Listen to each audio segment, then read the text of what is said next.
Penanganan Karhutla dan COVID-19 tanggal 16 Maret tahun 2022 segera dimulai. Memasuki lapangan apel. Barisan disiapkan. Penggabungan sinergisitas program strategis daerah serta kesiapan penanggulangan karhutla dan COVID-19 di Kabupaten Ketapang hari Rabu tanggal 16 Maret tahun 2022 siap dilaksanakan.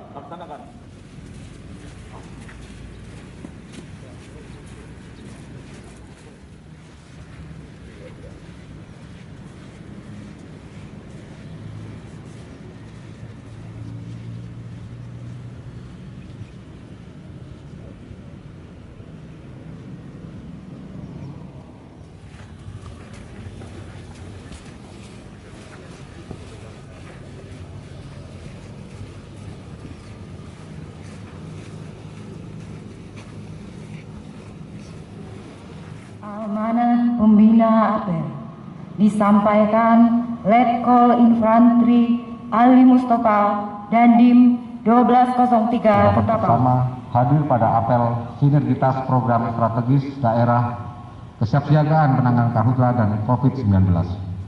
Adapun yang akan saya sampaikan pada apel pagi ini, yang pertama, percepatan pembangunan food estate. Lokasi food estate di Kabupaten Ketapang terletak di Kecamatan Matan Hilir Selatan. Dasar pemikiran pembangunan food estate Kabupaten Ketapang adalah undang-undang atau peraturan tentang pangan dan peraturan Menteri Pertanian dan Menteri Lingkungan Hidup.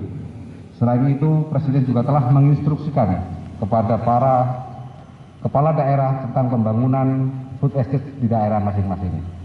Ke depan, pemerintah Kabupaten Ketapang akan terus melakukan sinergitas dan kerjasama program strategis daerah dengan Panglima Kodam 12 Tanjung Pura yang akan dituangkan dalam nota kesepakatan.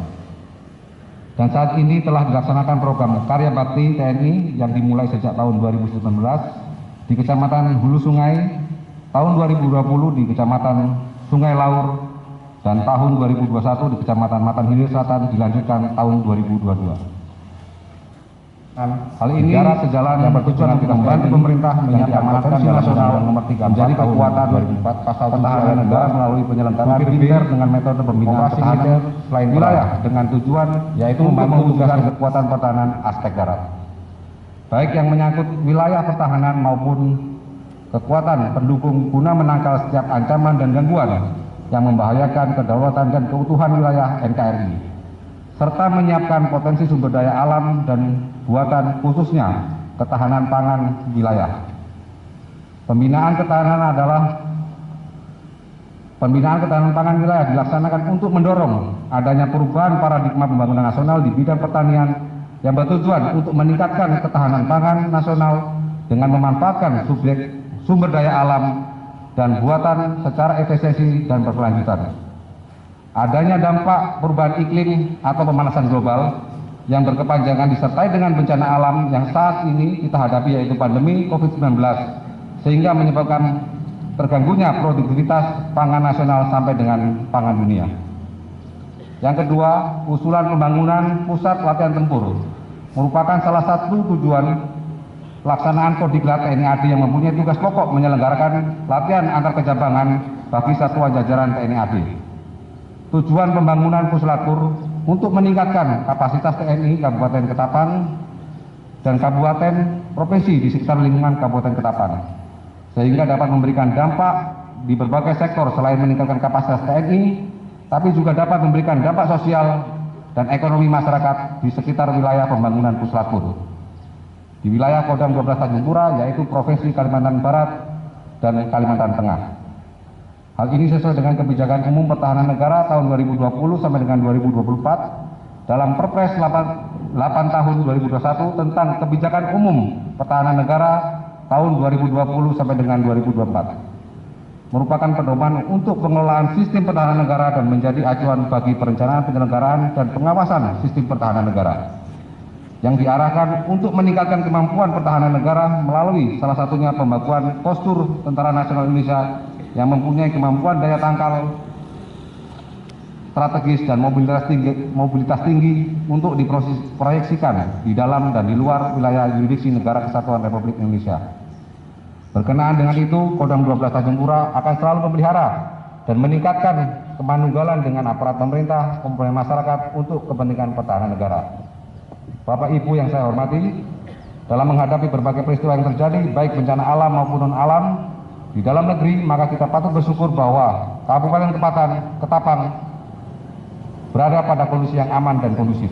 Sesuai dengan arahan Bapak Panglima Kodam 12 Tanjung Pura kepada Bapak Bupati dan Dandim di Makodam tanggal 11 Maret 2022, maka tugas TNI, khususnya Angkatan Darat pada masa damai tidak terjadi gejolak atau perang, adalah membantu dan mendukung program pembangunan pemerintah daerah dan membantu tugas kepolisian Republik Indonesia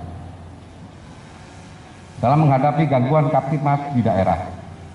Kemudian saya berharap semoga dengan kegiatan kita hari ini dapat meningkatkan karakter kita semua untuk semakin mempunyai loyalitas, integritas, disiplin, tanggung jawab, komunikatif, dan inovatif. Kita semua dituntut untuk selalu memberikan ide baru dalam melaksanakan proses pembangunan dan pemerintah di daerah Kabupaten Ketapang. Selanjutnya disampaikan oleh AKBP Yani Permana, SIK MH, Kapolres Ketapang. Selaku Kapolres Ketapang, maka ada beberapa hal yang akan saya sampaikan pada pagi hari ini terkait penanganan karhutla, penanganan pandemi COVID-19 dan Kamtipmas di wilayah Kabupaten Ketapang. Pengalaman penanganan karhutla sejak tahun 2015 mengharuskan kita untuk lebih baik dan sistematis serta melakukan inovasi-inovasi, terobosan langkah-langkah kebijakan yang mempercepat atau mempermudah upaya pencegahan karhutla. Prioritaskan pencegahannya ini dengan pola deteksi dini hotspot dan fire spot, monitoring rutin dan meningkatkan frekuensi patroli serta pemeriksaan lapangan.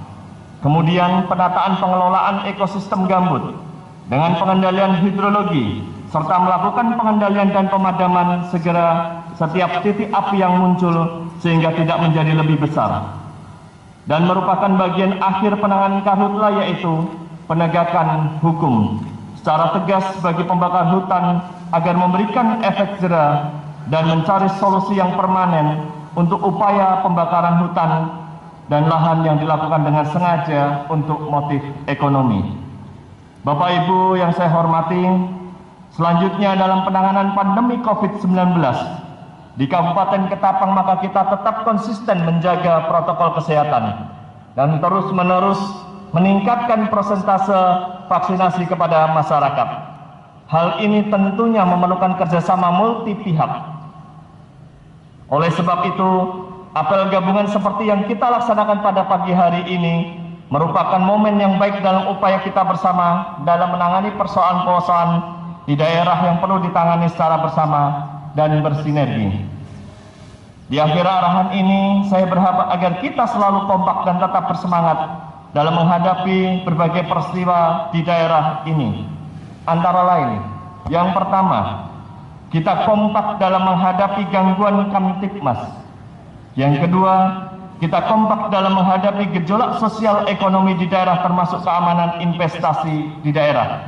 Sebagai contoh bahwa selama ini dengan kenaikan harga sawit yang ada di wilayah Kabupaten Ketapang atau secara nasional, maka banyak pencurian-pencurian buah sawit yang ada di wilayah perkebunan. Ini harus kita hadapi dan kita harus sama-sama bersinergi untuk mencegah dan menangkal terjadinya hal seperti ini yang berakibat atau berimplikasi pada konflik sosial.